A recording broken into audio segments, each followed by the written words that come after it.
ഭിത്തിയിൽ വെച്ച് ഇങ്ങനെ ഭിത്തിയിൽ വെച്ച് ഇങ്ങനെ ഇടിക്കുമെന്ന്.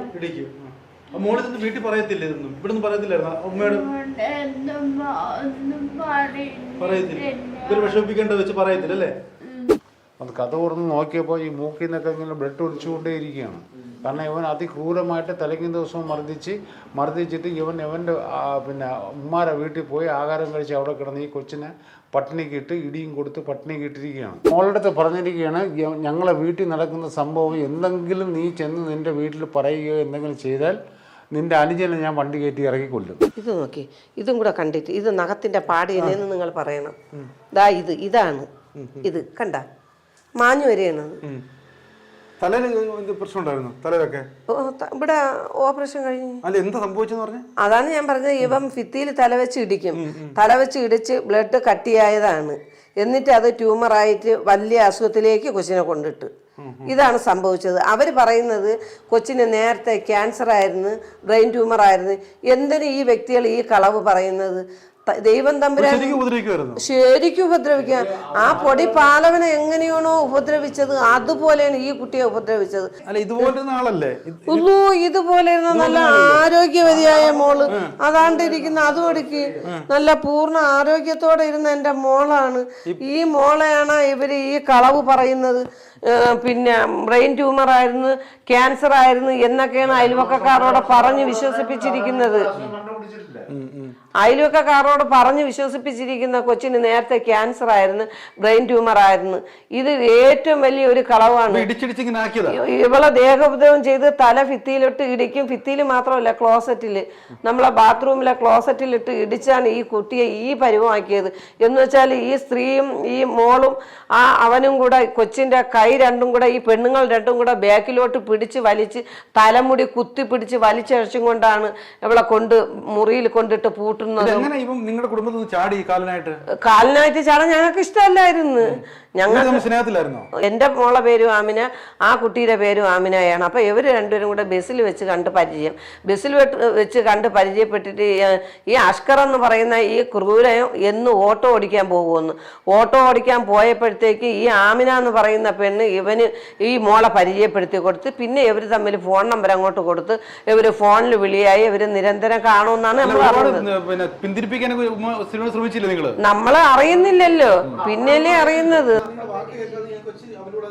അവന്റെ കൂടെ ഇറങ്ങി കല്യാണം പിന്നെ വന്ന് ഞങ്ങളത് ക്യാൻസൽ ചെയ്ത് ഞങ്ങൾ പറഞ്ഞു നമുക്ക് ഇത് ഈ വിവാഹം വേണ്ടെന്ന് പറഞ്ഞപ്പോൾ ആ കൊച്ചിനെ മോളെ ഫോൺ ചെയ്ത് അവർ മൂന്നുപേരും കൂടെ ഫോൺ ചെയ്തതിന് ശേഷം പറഞ്ഞ് റോഡിൽ കയറിയില്ലെന്ന് പറഞ്ഞിട്ട് അവർ വണ്ടിയായിട്ട് വന്നിട്ട് കല്യാണം നടത്താൻ തീരുമാനിച്ചപ്പോൾ ഇവിടെ ഇരുന്ന് ഈ കൊച്ചു ഫോണിൽ സംസാരിക്കുകയാണ്. അപ്പം ഞാൻ റൂമിൽ എന്തോരോ എടുക്കാനായിട്ട് അങ്ങനെയൊക്കെയാണ്. ഞാൻ റൂമിൽ എന്തോ എടുക്കാനായിട്ട് ഇങ്ങോട്ട് വന്നപ്പോഴത്തേക്കും ഈ ഇവളെ കൂടെ എനിക്ക് നല്ലതുപോലെ ആ ഫോണിൽ കേൾക്കാം. എന്നെ ചീത്ത പറയുകയാണ്. നീ ഞാൻ എനിക്ക് നമ്മളെ ഒരു ഇത് ആ ഭാഷ പറയാൻ നമുക്ക് പറ്റൂല. അങ്ങനെ ഈ കുട്ടിയെ ചീത്ത വിളിക്കുകയാണ്. എന്നിട്ട് ഇവള് കേട്ടോണ്ടിരുന്ന അന്നാണ് ഇറങ്ങി പോകുന്നത്. അതോട് കഷ്ടകാലം തുടങ്ങി. എന്നിട്ട് നമ്മളെ കൂടെ ഹോസ്പിറ്റലില് മോളെ കൂടെ നമ്മളെല്ലാം അവിടെ ഉണ്ടായിരുന്നു. അതിന്റെ പിറ്റേന്ന് അഡ്മിഷന്റെ ഇതിന് വേണ്ടിയാണ് വന്നത്. പിന്നെ എന്ന് വെച്ചാൽ നമുക്ക് താങ്ങാൻ പറ്റുന്നില്ല. കാരണം ഏതൊരു അച്ഛനും അമ്മയ്ക്കും താങ്ങുന്നതിനും അപ്പുറം നമ്മൾ ആ സമയത്ത് അസ്തമിച്ച് പോയാലോ എന്ന് വരെ ചിന്തിച്ചിട്ടുണ്ട്. ഓരോരുത്തരും എന്നോട് ചോദിക്കുമായിരുന്നു, ഞങ്ങളാണെങ്കിൽ എപ്പോഴേ മരിച്ചു പോയേനെ. എന്ന് വെച്ചാൽ തമ്പുരാൻ സർവശക്തി എനിക്കൊരു ധൈര്യം തന്നതിന്റെ പേരിലാണ് എനിക്ക് എന്റെ കുട്ടിയെ ഇത്രയൊക്കെ നോക്കിയെടുക്കാൻ പറ്റും. അല്ല, ഇവള് പറയൂല, അയൽവക്കക്കാരാണ് പറഞ്ഞതെന്ന് പറഞ്ഞാല് മോളുടെ അടുത്ത് പറഞ്ഞിരിക്കുകയാണ്, ഞങ്ങളെ വീട്ടിൽ നടക്കുന്ന സംഭവം എന്തെങ്കിലും നീ ചെന്ന് നിന്റെ വീട്ടിൽ പറയുകയോ എന്തെങ്കിലും ചെയ്താൽ നിന്റെ അനുജനെ ഞാൻ വണ്ടി കയറ്റി ഇറക്കിക്കൊല്ലും. എന്നിട്ട് അഷ്കർ നിന്റെ ഉമ്മയെ ഞാൻ വണ്ടി കയറ്റി ഇറക്കിക്കൊല്ലും, നിന്റെ വാപ്പായെ ഞാൻ വണ്ടി കയറ്റി ഇറക്കിക്കൊല്ലും. അതുകൊണ്ട് ഇവിടെ നടക്കുന്ന സംഭവങ്ങളൊന്നും വെളിയിൽ പറയരുത് എന്ന് വെച്ചാൽ അയൽവക്കക്കാരുമായിട്ട് സഹകരണമില്ല, സഹകരിക്കാൻ സമ്മതിക്കൂല. വീട് അടച്ചിട്ടിരിക്കുകയാണ് ചെയ്യുന്ന. ആദ്യം ഈ കുട്ടിയെ കൊണ്ടുപോയി 1 മാസം വരെ അവൻ്റെ കുടുംബ വീട്ടിൽ താമസിച്ച് പിന്നെ ഇവർ വാടകയ്ക്ക് എടുത്താണ് താമസിപ്പിക്കുന്ന. അയൽവക്കക്കാരുമായിട്ട് സഹകരിക്കാൻ സമ്മതിക്കൂല, ആരെയും മിണ്ടാൻ സമ്മതിക്കൂല. ഇവൻ അത്രയും ദുഷ്ടനായിരുന്നു ഈ അഷ്കർ. സന്തോഷല്ലെന്ന് പറഞ്ഞ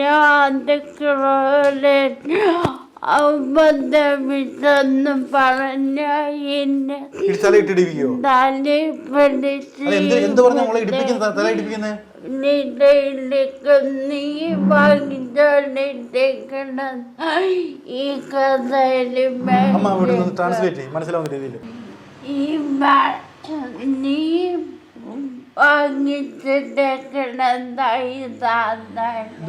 നീ വാങ്ങിച്ചിട്ടിരിക്കുന്നതാണ് ഈ സാധനങ്ങള്. നീ നിന്റെ വീട്ടിൽ പോയി സ്വർണവും പൈസയും വാങ്ങിച്ചു കൊണ്ടുപോവാ. നിന്റെ വാപ്പ ഇവിടെ എനിക്ക് സാധനങ്ങൾ ഉണ്ടാക്കി തന്നിരിക്കണ, നിനക്ക് തിന്നാൻ ഞാനല്ലേ കൊണ്ടുതരണം. നിന്റെ വീട്ടിൽ നിന്ന് കൊണ്ടുവന്നാണ് നീ കഴിക്കുന്നത്. എന്നിട്ട് എന്ത് ചെയ്യും? തല ഇടിക്കുവോ? എന്നിട്ട് ഭിത്തിയിൽ വെച്ച് ഇങ്ങനെ ഭിത്തിയിൽ വെച്ച് ഇങ്ങനെ ഇടിക്കുമെന്ന്. ഇടിക്കും. മോളിൽ നിന്ന് വീട്ടിൽ പറയത്തില്ല ഇതൊന്നും? ഇവിടുന്ന് പറയത്തില്ലായിരുന്നു അമ്മയോട്? പറയത്തില്ല. ഇവര് വിഷമിപ്പിക്കേണ്ട വെച്ച് പറയത്തില്ല അല്ലേ?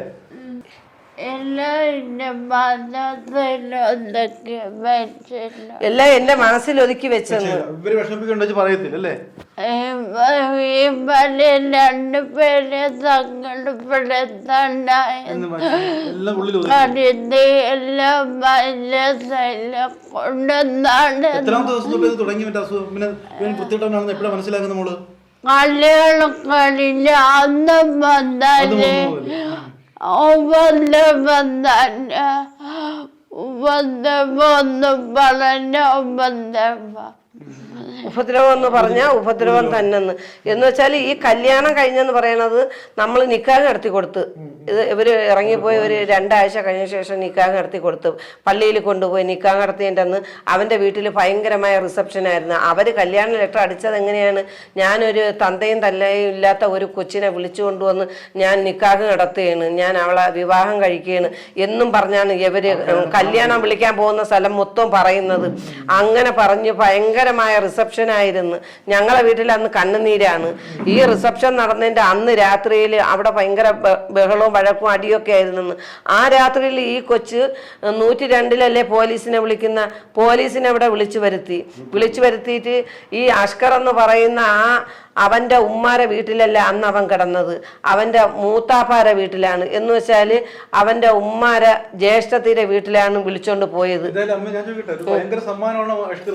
പിന്നെ തീരാ ദുഃഖം തന്നെയാണ്. എന്നിട്ട് ഈ സ്ത്രീ ഇപ്പോഴും ഈ മീഡിയക്കാരോട് പറയുന്നത്, അയ്യോ എന്തൊക്കെ കള്ളത്തരങ്ങളാണ് പറയുന്നത്, അതിൽ ഒരു സത്യം പോലും ഇല്ല.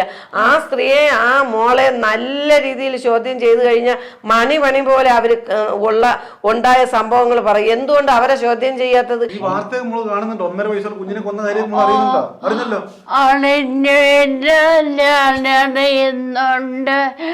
പിന്നെ ഉള്ളൊരു കാര്യം ഉമ്മയും ബാപ്പയും കൂടെ എന്നെ പിടിച്ചു വെച്ചു ഉപദ്രവിച്ചെന്നൊക്കെയാണ് അവര് പറഞ്ഞ.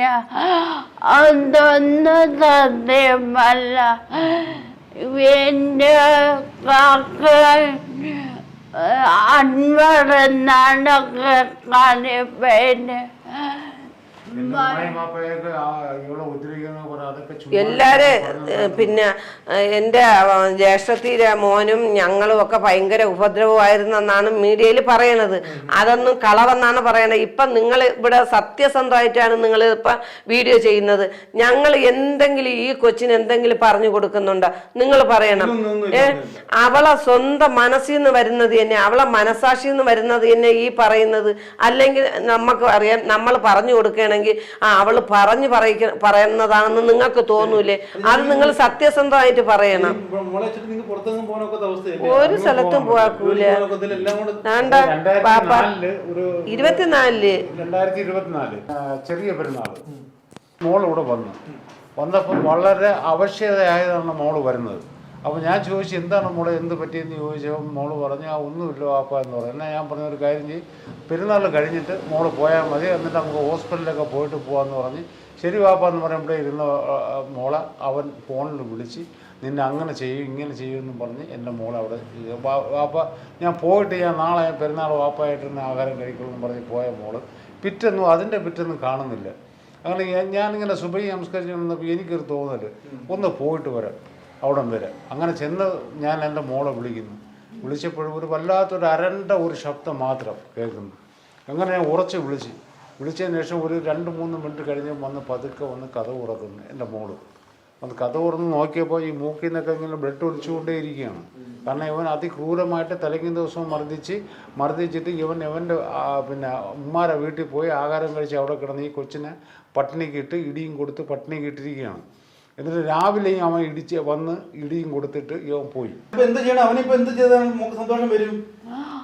അവന് ഇനി പറഞ്ഞൊക്കെ കാണിക്കല്. അവന് മാത്രമല്ല അവന്റെ സൗന്ദര്യം എന്നെ കുറെ ബന്ധമില്ല. ഇവന് 2-3 പേര് ഞാൻ പറഞ്ഞിരുന്ന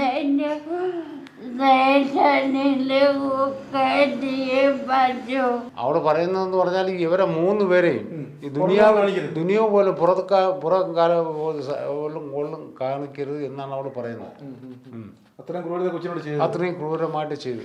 കാര്യം പറയട്ടെ, ആ പൊടി പാലവൻ ആ കുരുന്നിന് കുരുതി കൊടുത്തത് കൊണ്ടാണ് ഇന്ന് ഈ കൊച്ചിന്റെ ഈ കാര്യങ്ങള് പുറം ലോകം അറിയുന്നത്. അല്ലെങ്കിൽ നമ്മൾ പരാതി കൊടുത്താലും ഇത് അവരൊക്കെ വെറും നിസ്സാരമായിട്ടേ കാണുള്ളൂ. ഇത് ഒരു പെണ്ണും 2 പെണ്ണൊന്നുമല്ലേ, ഇവ ഇങ്ങനെ തുടർന്നുകൊണ്ടേയിരിക്കുന്നു. ഇവർക്ക് ഈ ഓരോ പെൺപിള്ളരെ വഴിയാധാരമാക്കിക്കൊണ്ട് അവരുടെ സമ്പത്തിലാണ് നോട്ടം. ഇപ്പൊ ഈ കുട്ടിയെ കൊന്നിട്ടുള്ളത് ഇവളെ സമ്പത്ത് കണ്ടിട്ടായിരിക്കാം. കാരണം നാളെ ഈ കുട്ടി ഉണ്ടെന്നുണ്ടെങ്കിൽ ഇവനെ കിട്ടൂലല്ലോ ഈ വകയൊന്നും. ഈ കൊച്ചിനല്ലേ പോവുള്ളൂ. അപ്പൊ അതായിരിക്കും ഈ കൊലയ്ക്ക് കാരണം ഇവനെയും അവളെയൊന്നും ഒരു കാരണവശാലും വെറുതെ വിടാനേ പാടില്ല. ഇവനെ ഈ കുട്ടികളെ എങ്ങനെയാണോ ഉപദ്രവിച്ച അതുപോലെ ചെയ്തു. അത് മാത്രമല്ല, വേറെ ഒരു നഴ്സ് കുട്ടിയിലേന്ന് ഇവര് 1,40,000 ഇവന്റെ അമ്മായും ഇവനും കൂടെ കടം മേടിച്ച് ഇവൻ കെട്ടിക്കൊള്ളാന്ന് പറഞ്ഞാണ് മേടിച്ച് അവസാനമായപ്പോൾ കല്യാണവും കഴിച്ചില്ല, പൈസ ഇല്ല എന്നപ്പോൾ ഈ പെണ്ണ് ഒന്ന് പൈസ ചോദിച്ചപ്പോൾ ഈ പെണ്ണിനെ ഇവർ 2 പേരും കൂടെ അടിക്കാൻ കയറി. അങ്ങനെ ഈ പെണ്ണ് പോയി ആത്മഹത്യ ചെയ്ത് കളഞ്ഞു. എവിടെയാണ്? ഇവിടെ ചിറയൻകീഴ്. അത് ഇവൻ കാരണമാണ്. അങ്ങനെ ഒരുപാട് സംഭവങ്ങളുണ്ട്.